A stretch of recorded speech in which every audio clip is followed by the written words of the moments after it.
Finally, the Devils made a trade, but not in the way that I think a lot of people anticipated. Why did they make that move, and what does it have to do with Chris Tanev? We have a lot to break down in today's episode of Locked On Devils. Buckle up, everybody.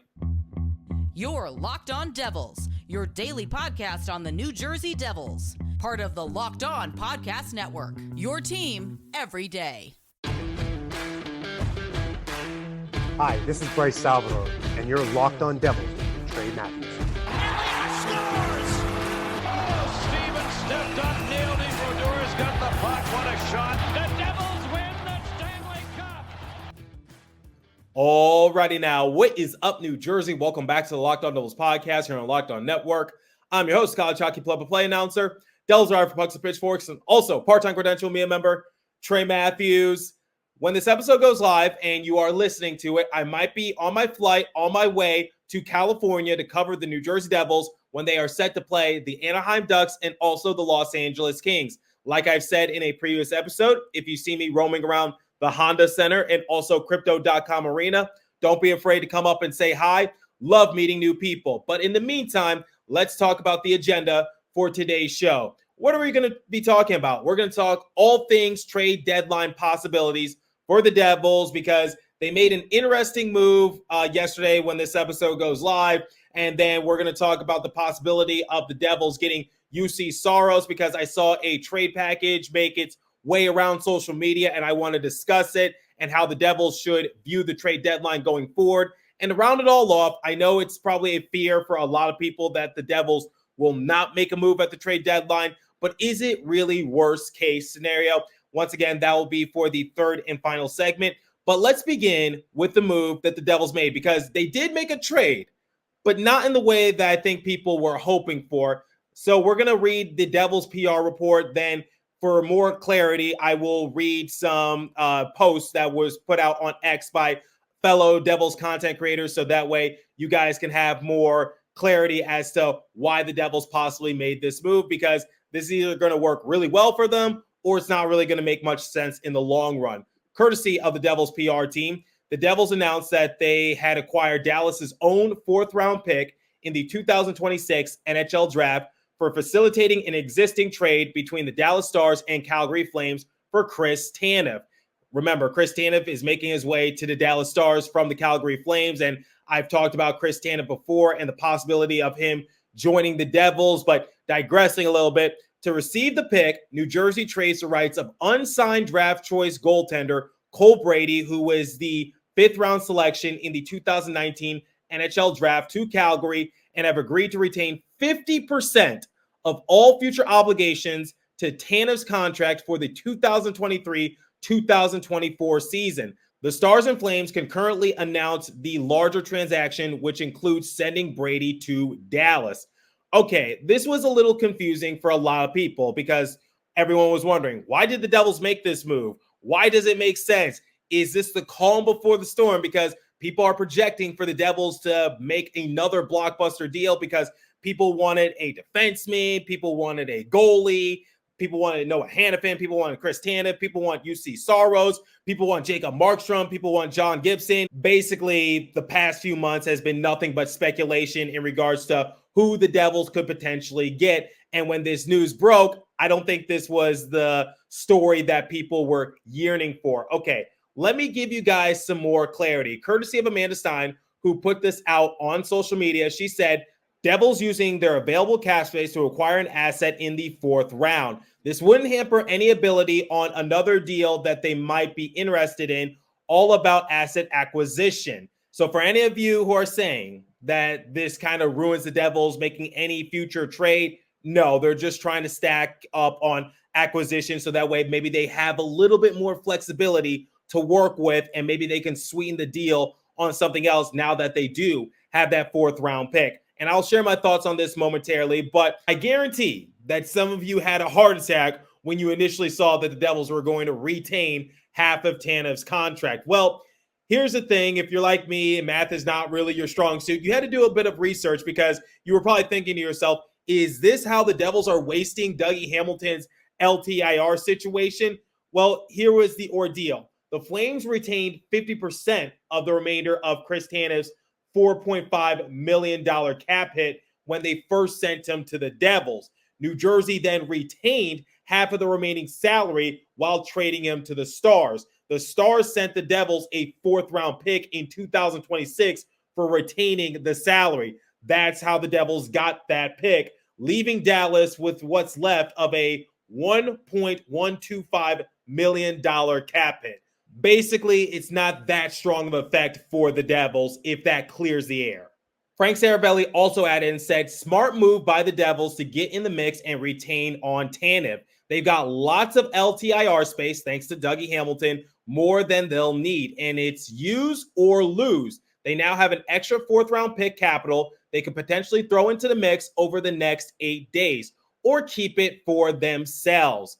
Once again, Saravelli is just trying to assure Devils fans that this probably isn't going to be the final move that Tom Fitzgerald is going to make. And my buddy, Jim Behringer, who's also a credentialed media member covering the Devils for Full Press Hockey, he was basically conducting an interesting theory on social media. He said, look, I have heard nothing about this, but you have to speculate after this move if there is a handshake deal with Conroy and Fitzgerald for the Devils to land Markstrom, with Calgary agreeing to retain the original price on Markstrom's salary. Somebody responded to Jim and said, why? Didn't Fitzgerald want salary rendition on Markstrom as well? Jim responded and said, just saying he did, but what if this is part of a bigger deal? This makes no sense otherwise. I get draft capital to move later on next week, but feels like something bigger. And then Jim added on and said, wink, wink, nudge, nudge. Okay, here are my thoughts on the matter. Similar to what Jim said,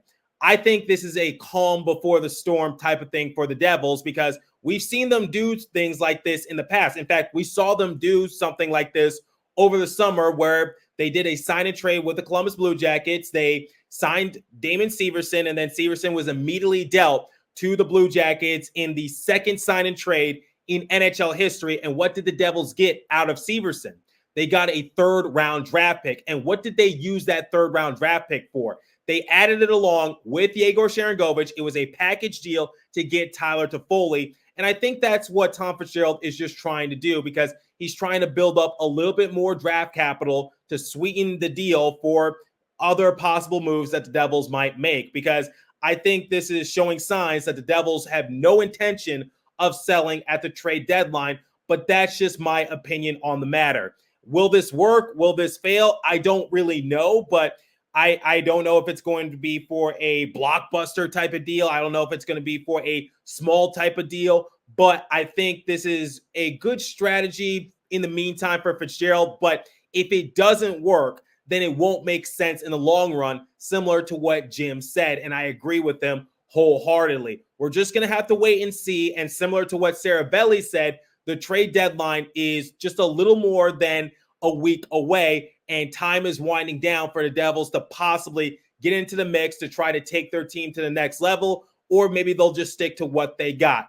But in terms of this trade, I know it's confusing. I know a lot of people were just scratching their heads. I see the memes on social media saying that Chris Tanev was a Devil for a brief moment in time, and people were basically saying, hey, the speculations were true. Chris Tanev to the Devils, theoretically. I get that's fun and all, but in a non-joking matter, I think Tom Fitzgerald does have something up his sleeve, and he's taking the risk. Desperate times call for desperate measures. I know a lot of people have been pushing Tom Fitzgerald to make some sort of deal work, and people are trying to say he needs to be held accountable. Well, there's the first step, taking that bit of a risk, and maybe it'll work out for the Devils. I would say I have faith in Fitzgerald, but we'll see how it goes. Now, we're going to talk about a potential trade package for UC Soros momentarily. But before we continue, I want to tell you guys about Game Time. Last-minute tickets, flash deals, zone deals, easy to find and buy tickets for every kind of event in your area. Views from all seats in the venue, lowest price guaranteed, event cancellation protection, job loss protection, etc. See the view from your seat before you buy so you know exactly what to expect when you arrive. All-in prices show your total up front so you know what you're getting before you check out. Buy tickets in a matter of seconds with 2 taps. I've actually used the Game Time app before. Like I said in a previous episode, I'm going to a Lakers and Nuggets game at Crypto.com Arena when the Devils have an off day. And shout out to Game Time for helping me out with those tickets. Download the Game Time app, create an account, and use the code Locked On for $20 off your first purchase. Terms apply. Again, create an account and redeem code Locked On for $20 off. Download Game Time today. Last minute tickets, lowest price guaranteed. Okay, so I know a lot of people are big on UC Saros, and rightfully so, because he's been a very good bright spot on a Nashville Predators team, and it seems like he's one of their more valuable assets. I did a silly season discussion episode about him not too long ago, and I said the chances of the Devils getting the services of Saros, slim to none, especially if the Predators have their eyes set on trying to compete for a playoff spot. It doesn't really make sense to trade away Saros when you're still in the hunt for a playoff position. Like the Devils are in a hunt for a playoff position, but are they going to give up some of their valuable assets? I don't really think so. I don't think they want to give up Tyler Toffoli unless Tyler Toffoli specifically says he's not going to resign. But that's a discussion for a little later in the episode. But anyway, digressing a little bit, it's basically going to take a lot for Barry Trotz to say, okay, I can deal him away. I can live with that package, because keep in mind, this is the guy that replaced Pekka Rinne, who is probably the best goalie in Predators history. And I don't think fans would be too keen on seeing him leave, because he stepped up into that role quite nicely. And like I said, I think there would be somewhat of a riot on their hands if they traded away Saros for essentially nothing. But anyway, let's look at a trade package that I saw make its way on social media. I have no idea where this came from. I have no idea where this originated. I just saw it on social media, and I said, you know what? I have to discuss it. The Predators would trade away Saros, Alexandre Carrier, with 50% of the salary cap retained. In exchange, the Devils would send Dawson Mercer, Seamus Casey, Akira Schmid, a first-round pick in this year's NHL draft, and a second-round pick in 2025 to Nashville. I'm going to be completely honest with you. Like I said, I don't know where this trade package originated, but it goes to show you that it's not going to be a cheap penny to get the services of Saros. And here's some things that I'm a little concerned with. For one, is it worth it for the Devils to unload that amount of players to get Saros? Because I know goaltending has been an issue. That is very true. But remember, the market is so spread thin when it comes to goalies that you're going to have to break the bank in order to get their services. It's the same situation in Calgary with Jacob Markstrom. I don't know what a trade package would look like for him, but keep in mind, he's in his mid-30s. He still has a few years left on his contract. What's it going to take to get him? I think it's going to cost you a lot. And the one thing I worry about Tom Fitzgerald trading for a goalie is that you might gut the team, and will that help you in the long run? Because the thing about trades is that you need to look at them as an investment. And I don't think this investment would work out too well for the Devils. Let's start out with Dawson Mercer. I know Dawson Mercer has been somewhat inconsistent this season, especially at the beginning and just recently, because he snapped his 7-game pointless streak against the Sharks. But the thing about Mercer is that he's one of the hardest workers out there. I don't think there's another player on the Devils roster that is capable of suiting up in 82 games, 3 years straight. Dawson Mercer is just a different breed when it comes to working hard. And I think the Devils would miss that a little bit. And he's still a very solid contributor, and he has pretty good speed. I don't think parting ways with Dawson Mercer or Alexander Holtz, if you were to replace Mercer with Holtz, works out for the Devils in this case. And then for Seamus Casey, I know last year we talked about how good the prospect pool was for the Devils, but according to The Athletic, this year is a different story for the Devils. The Athletic has the Devils prospect pool ranked at 22nd in the entire league, because they said after back-to-back years as a top 5 ranked pool, the Devils system is starting to look a lot different after graduating Luke Hughes, Alexander Holtz, and Akira Schmid, trading Shakir Mukhamadullin and their 2023 first-round pick, which the Sharks used to draft Quentin Musty, and an aging out of number of others. And I think that number has gone down a little bit now that Shimon Nemets is at the NHL level more consistently. And Seamus Casey is one of the more highly touted prospects for the Devils. Personally, and I've talked with Jersey Joe about this, you might need to convert Seamus Casey from a defenseman to a forward, but that's a discussion we'll have in the future. But Anyway, the point I'm trying to make is that the Devils prospect pool is not all that good. So putting Seamus Casey into that mix, I don't think that makes much sense, especially with the upside that he's been showing at the University of Michigan. Akira Schmid, I can understand that one because the Devils would be getting Saros, who is an update, but the draft picks, I'm not too worried about them because Devils are trying to get back to the playoffs. Draft picks are more of use for trade capital for playoff caliber teams. But the end all be all is this worth it to get UC Saros because you don't want to gut your team? I don't know if this is a hot take or not, but I don't think I would make this trade because I'm a little concerned as to how far would the Devils go if they lost some of these key assets. Because what if it's not Dawson Mercer? What if it's Alexander Holtz? What if it's not Seamus Casey and Lenny Haminaho? If it's Akira Schmid or Nico Dawes, something like that. It's just like you got to think of it as an investment. And I just don't know if this is worth the investment for UC Saros. And it seems like the Nashville Predators are going to hold on to him because we saw Saros' name be brought up in trade rumors before last season and it didn't amount to anything. I would be pleasantly surprised if I saw Saros dealt at the trade deadline. I've seen crazier things happen, but my prediction is that he remains in a Nashville Predators uniform. But people are curious, which is, are the Devils buyers? Are they sellers? Well, I talked about it in a recent episode.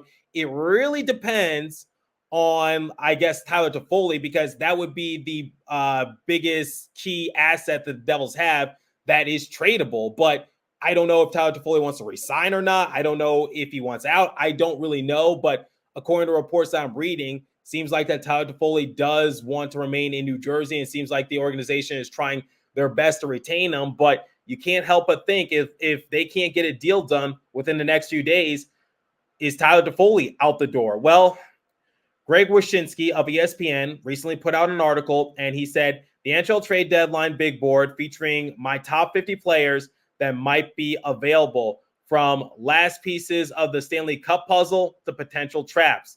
And not on that list was Tyler Toffoli.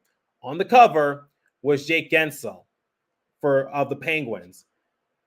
So the fact that Tyler Toffoli wasn't included in that article, and once again, I'm seeing reports from a lot of Devils content creators that seems like the organization really loves Toffoli. They love what he brings. I think it might be safe to say that Toffoli might remain with the Devils, but it's just like, what direction do the Devils head in? Because they're on the outside looking in at a playoff spot, and I want them to make a move. I really do, but I don't want them to get greedy. I don't want it to be too splashy to the point where you're suffocating, because you don't want to gut your team. I think Tom Fitzgerald has done a great job when it comes to making trades for the Devils, because I always say you can't lose the Tyler Toffoli deal unless he leaves in free agency for absolutely nothing, because you traded away Damon Severson and Yegor Sharangovich essentially to get his services. And if you trade Toffoli at the trade deadline, I guarantee you're going to get some valuable assets, because I think Toffoli, a leading goal getter and a player that has past Stanley Cup pedigree, I think that goes a very long way. But just wanted to share Greg Wyshynski's article and just reassure you that Tyler Toffoli was not included on that top 50 list of players that might be dealt come the trade deadline. So we're going to talk about what happens if the Devils stay intact. Does that mean they've given up on the season momentarily? But before we continue, let me tell you guys about FanDuel. Get buckets with your first bet on FanDuel, America's #1 sportsbook, because right now, new customers get a $150 in bonus bets with any winning $5 bet. That's $150 if your bet wins. Bet on all your favorite NBA players and teams with quick bets, live same-game parlays, exclusive props, and more. Just visit FanDuel.com/lockedon and shoot your shot. FanDuel, the official sportsbook partner of the NBA. And once you're done with FanDuel, why don't you get into your car and let's talk about eBay Motors. Passion, drive, and patience, what brings home the winning trophy, is also what keeps your ride or die alive. eBay Motors has everything you need to maintain your vehicle and level it up to peak performance, from superchargers, roof racks, exhaust kits, LED headlights, and more. Whether you're into speed, power, or style, eBay Motors has got you covered. With over 122 million parts for your number one ride or die, you'll always find exactly what you're looking for. And with eBay Guaranteed Fit, your part is guaranteed to fit your ride every time or your money back. Because with eBay Motors, you're burning rubber, not cash. with all the parts you need at the prices you want, it's easy to turn your car into the MVP and bring home that win. Keep your ride or die alive at ebaymotors.com. Eligible items only. Exclusions apply. eBay guaranteed fit, only available to U.S. customers.